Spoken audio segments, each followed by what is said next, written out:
আমি আল্লাহর নবীকে বলতে শুনলাম, ইন্নাল কবর আউয়ালু মানাজিলিল আখিরাহ, মানুষ মারা যাওয়ার পর কবর হবে তার প্রথম ঘাঁটি।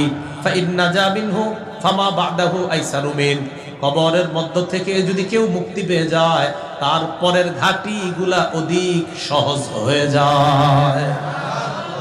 ওয়া ইন লাম ইয়ানজু মিনহু, আর কবর থেকে যদি কেউ মুক্তি না পায়, ফামা বা'দাহু আশাদ্দু মিনহু, পরের ঘাটিগুলা তার কঠিন হয়ে যায়। নাউযুবিল্লাহ। হযরতে ওসমান শেষের দিকে বলেন, ক্বালা রাসূলুল্লাহ সাল্লাল্লাহু আলাইহি ওয়াসাল্লাম, আল্লাহর নবী বলেন, মা রাআইতু মানজারান কাত্তু ইল্লা ওয়াল কবরু আফযাউ মিন, নবীজি বলেন, কবরের মতো এমন ভয়ঙ্কর কোন জিনিস আর আমার জানা নাই।